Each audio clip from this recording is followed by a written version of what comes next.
Hey friend, do you find yourself caught in the grip of fear, just paralyzed by the idea of failing? Maybe that looks like not applying for the job because what if you don't get it?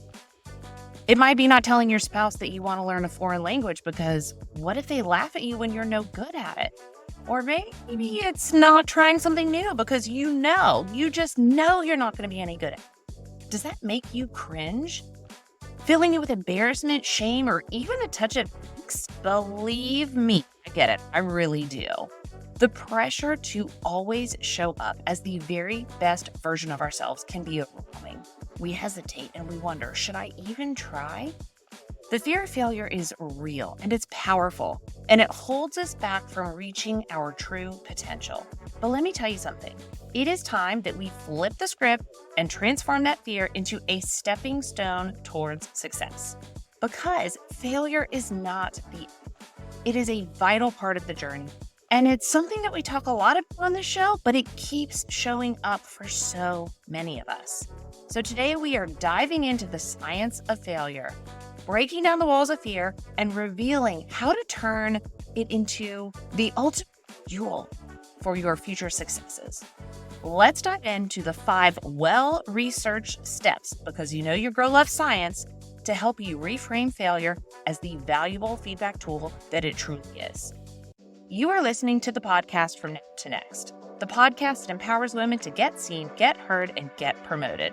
I'm your host, Erica Rooney, and I've made it my mission to help you break free from the sticky floors, those limiting beliefs and toxic behaviors to bust through the glass ceiling.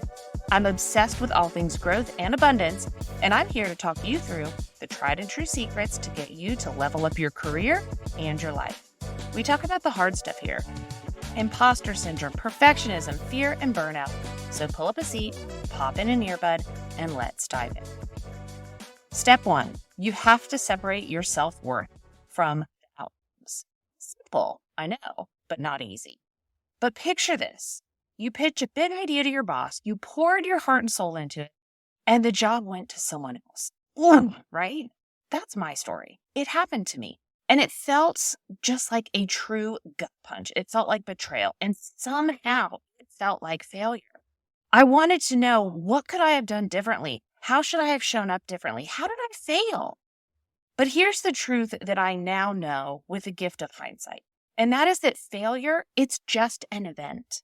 It isn't a definition of who you are as a person. I kept having these thoughts of, why am I such a failure? But that isn't what that is. And I think every single one of you can say, girl, get your mind right. That is not true. But that's how I felt. And I can see now that an event like that does not have to define me. My worth is not determined by a single outcome, a single person, or a single action.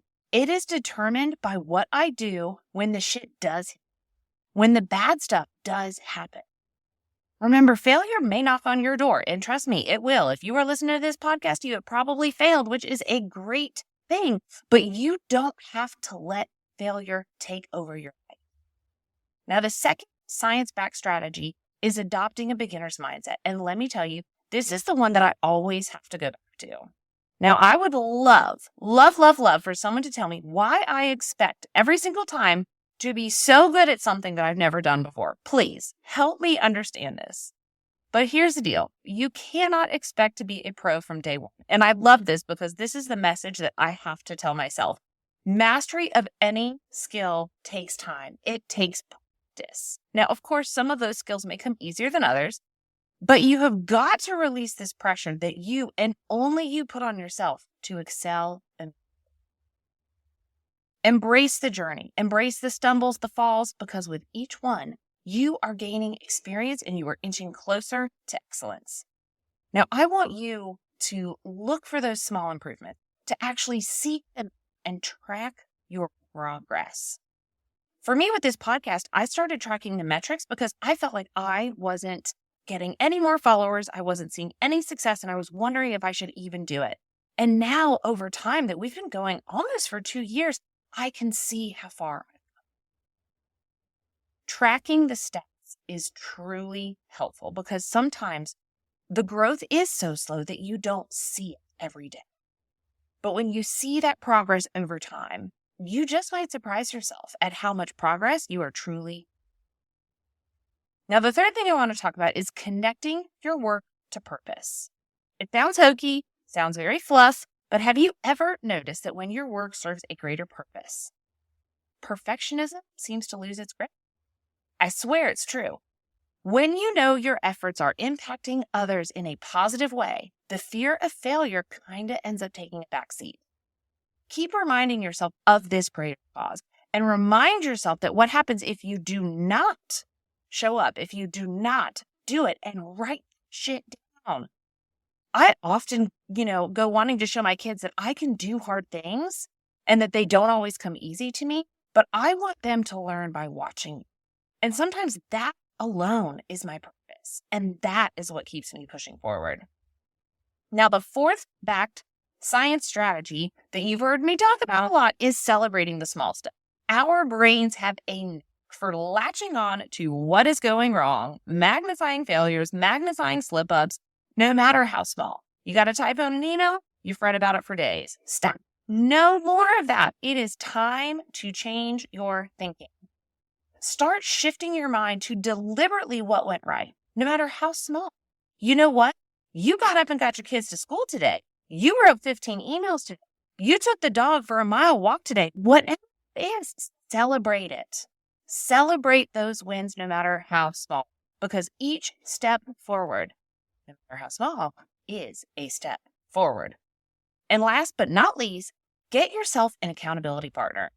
When you share the journey with someone who understands the ups and downs, someone who can help you extract the lessons from the failures, it becomes a game changer. An accountability partner can help you reframe failures from this, god-awful experience to an empowering, empathetic lens, and it will help you navigate those rough times and those rough patches. Now, here's the bonus. This shared growth that you have with your accountability partner, it actually strengthens your relationship. It strengthens the support you have. And let me tell you, who doesn't want better relationships? I have accountability partners all across the spectrum. I have some for my fitness. I have some for my keynote speaking. I have some for my podcast. Having the community of people around you who support you will keep you going. So it's 5 steps, 5 science-backed steps to help you push through failure. Now, I want you to take these that I shared. It's only 10 minutes that we've been talking about. I want you to take all of these and I want you to pocket them for whenever you need them and practice them on the regular. Even if you can't do them all, just pick one and just start transforming that failure into this driving force for your future wins. Believe me, you got this. And I got you. I believe in you. And I know that you got this. So pick that one. What are you going to start doing today? I would love to know. Drop me a message. Tell me. And if you need an accountability partner, hit a girl up. You are not alone in this journey. We are all here together. Now, will you do me a favor? If you are listening, please share this podcast with someone you know, maybe even someone you don't. You never know who truly needs to hear the message. I'll talk to you next time, friend.